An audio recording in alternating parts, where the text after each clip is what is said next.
just how excited are you after, the number of young defensemen that are here at camp and the competition that there is to be with the main group here coming out of the scrimmage the other night?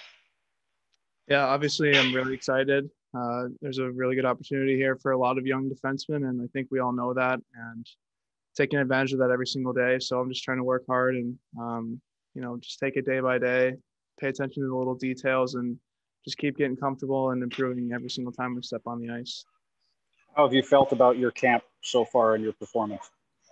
I feel good. I feel like I've learned a lot over the past year and a half of being in the organization and what they expect of me, and just obviously watching what other guys do day in and day out, and what it takes to play at this level and stay at this level. So I feel really good about my camp so far, and I'm looking to just keep building off of it every day.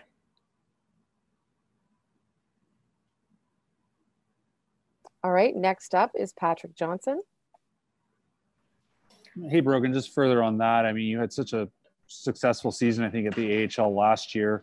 When you look at what worked there for you, what is it that you can take from that lessons and then apply it to, hopefully making the NHL this year?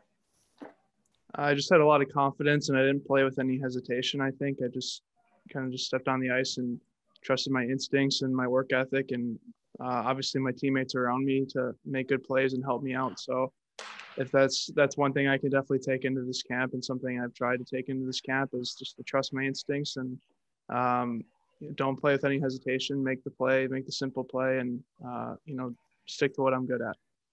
When you look at how long you were off the ice from, obviously you got to play in the summer and train with the team, but as the fall kind of went along and we weren't sure when you were going to be coming back, what were things you maybe did to keep yourself focused mentally and focused physically?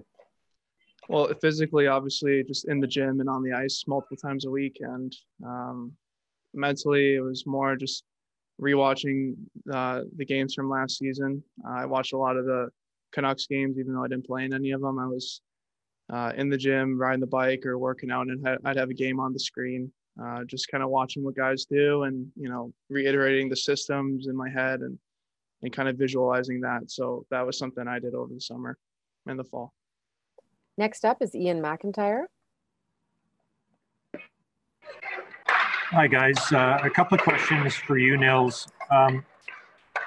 You seem to have so much confidence with the puck, and you want to make plays, and you look comfortable at this level.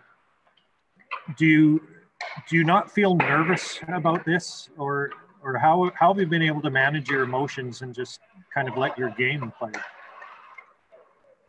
Yeah, I mean, I think I play my best hockey when I have the confidence, and of course I'm nervous a little bit, but as I said before, when I play my best hockey, that's when I have my confidence, and I will still have that in this camp too.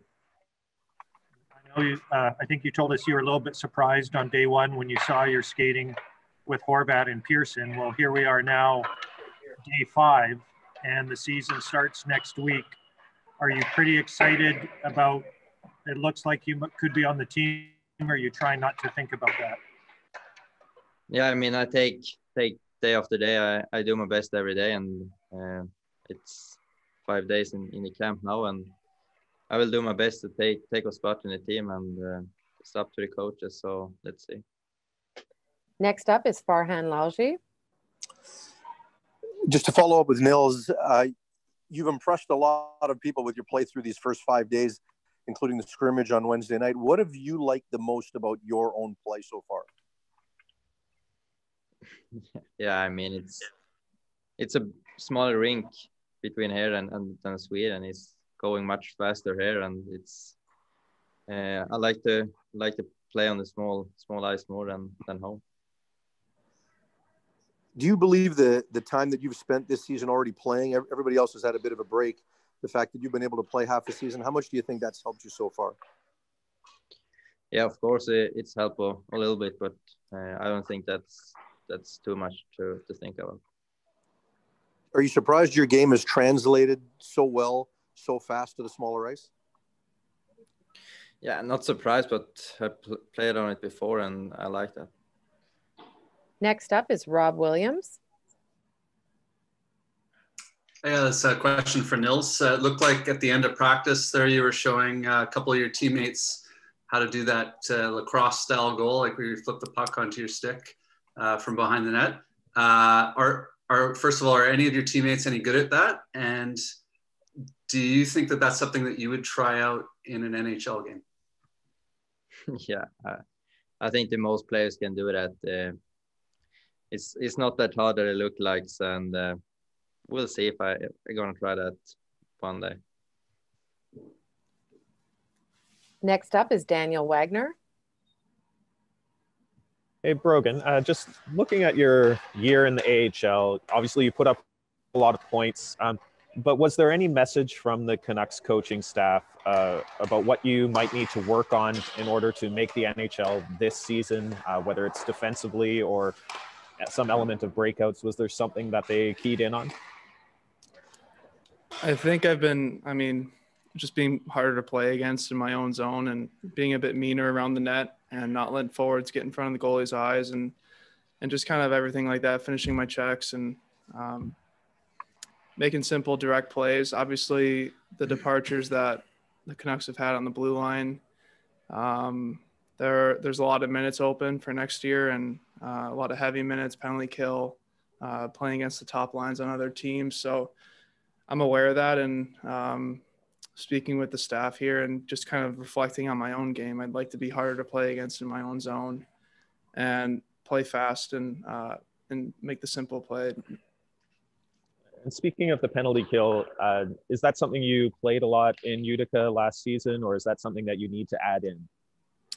No, I didn't play it a lot in Utica. I think I had 5 or 10 shifts total on the penalty kill all year. We had a lot of great penalty killers down there.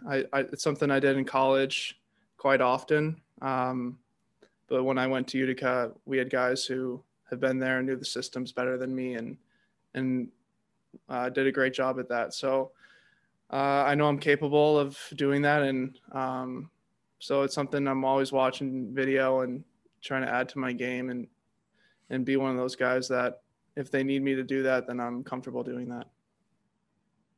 Next up is Chris Faber. Hey, fellas. I'll start with you, Nils. I know that you have made the transition over from the SHL here to the NHL, and the rink size is a little bit different. One of the things that I noticed in your SHL games is on your line, you were often one of the first to shift. I wonder if that was something to do with just being a younger player and trying to make sure that your shifts were short in the SHL. Yeah, I mean, it's a big rink. You get tired. There's a lot of skating there, so take short shift is a big point to get fresh the next shift. Absolutely. And moving on to you, Brogan, you talked about it, lots of penalty killing for you in the NCAA, but not a lot because of the role that you were kind of given in Utica last year. I'm wondering, is that something that you maybe wanted to key in on the off season? Is that one of those things that you were watching on the bike when you were watching video? It was one of the main things I was watching. Yeah. Obviously the writing's on the wall and there's some minutes open there. And I think my best chance to make the team this year is to be solid in that area or to be someone at the very least decently reliable in that area. So I don't want to be decently reliable. I want to be, I want to be a guy that can eventually be in that role, but that's something I'm learning every day. And with the final question for these guys is David Edelstein. Hey guys, and Brogan, this is David in Utica. I know this past year we spoke a lot about the success that you had, and the other reporters here have clearly touched on that. I'm just wondering, now that you're in the moment here at camp finally again, how has that success really stuck with you even throughout all the craziness this year, and just maybe allowed you to come in with a different mentality than when you first started with the organization last season?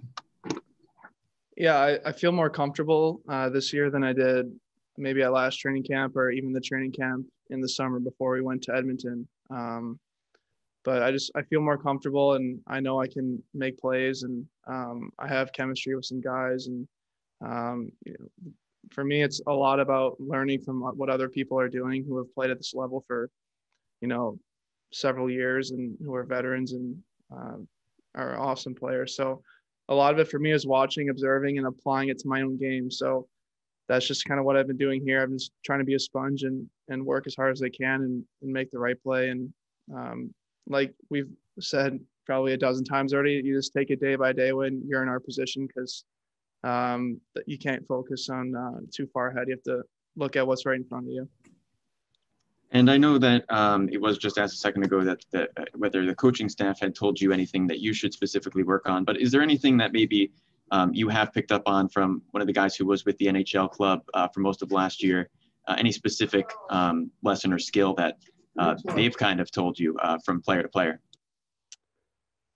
Not directly, no, but just watching them, they're smooth. They don't make mistakes very often. The passes are always on the tape, and it's the attention to detail that really separates players at this level, in my opinion. Obviously, there's high-end talent, but from a defensive aspect, it's just paying attention to the little details, being hard to play against, and making the simple play. And for me, I think if I can take care of those areas, then just the natural offensive instinct will come for me.